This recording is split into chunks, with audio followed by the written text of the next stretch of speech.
Rest, my darling, leave your worries for morn. It was quiet and calm in the dark of the night, but little girl Coke was awake in a fright. Her stirring made rustles, and Grandpa came knocking. He opened the door, prepared to start talking. "Dear one, what ails you? What troubles you so? Night is for sleeping, not worries and woe." Grandpa was tired, his eyes soon would close, but his darling needed calming before he could doze. "I cannot sleep because of things that I've seen. The earth, it is troubled, not perfect and clean." Little girl looked outside to the dark of the day, across the black landscape to the trees far away. "Darling, your dreams will be blissful and nice. You've heard of a dark world instead of sugar and spice. Bad people out there want to give you a fright, but I'll set these things straight and then bid you good night." What happens to the trees in the dead of the night, where scary dark things lurk just out of sight? "Rest, my darling, leave your worries for morn. Tomorrow is new, so no fear should be born. The trees will be peaceful and lie down too. They will lay soft in the dirt and dream about you. For trees must rest too, and now so should you." "But the dirt," she said, "will erode right away. Without the strong roots, there's no way it will stay." "Rest, my darling, leave your worries for morn. Tomorrow is new, so no fear should be born.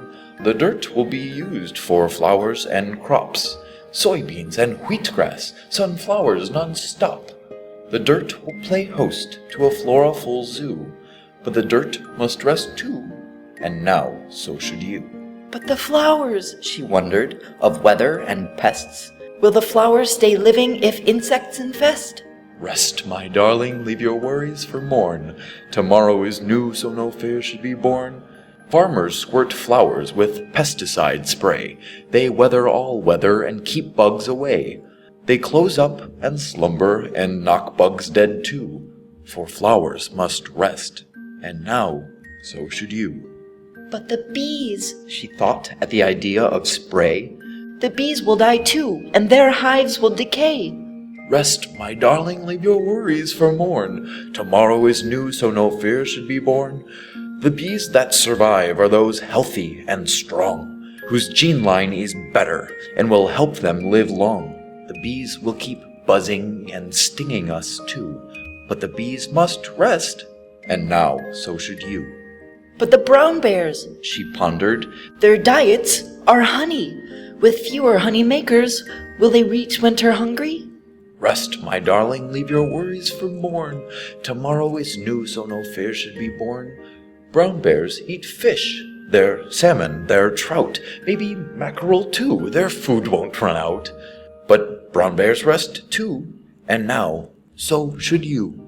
"But the fish," she vexed, "are overly fished. If we keep casting and trawling, fish soon won't exist."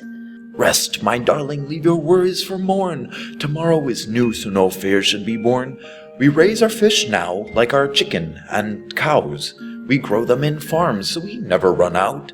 They grow so much bigger and tastier too. But the fishies must rest, and now so should you." "But polar bears," she pondered, "what food will they eat? If the fish are on farms, then what is their meat?" "Rest, my darling, leave your worries for morn. Tomorrow is new, so no fear should be born. Bears will be bears, they will float on their ice, and they'll dine on their seals and use snowflakes as spice.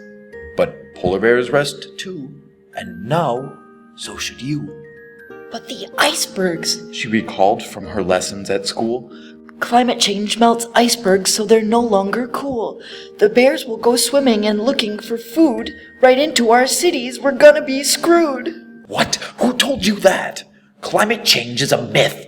You really must rest, darling. Leave your worries for morn. Tomorrow is new, so no fear should be born.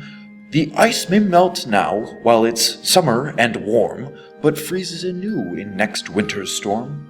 For the ice must rest too, and now so must you." "But the cities on the coastline, the waters rise high. Dikes and walls crumble, and many will die." "Who's telling you this shit. You've got to go to sleep, darling, for this is a worry for morn. Let you sleep away troubles so these fears won't be born. It's like ice cubes that float on the top of a glass. The water stays level even if ice cubes melt fast. If the North Pole is melting, then Santa should move. But the cities are fine. There, global warming disproved. But the glaciers on the mountains, they'll melt right away. They'll form into rivers and rush towards the bay. No, they won't, because they are going to rest too, and now so will you. Grandfather seemed caustic and angry and tense, but in his mind things were fine. They made perfect sense. His eyeballs were bulging, and his blood flowed as though boiling. His hands were in fists grasping campaigns that were spoiling. He took a deep breath, and his tension subsided, then looked at his darling whose questions he'd chided. He slunk to the side and laid back his gray head.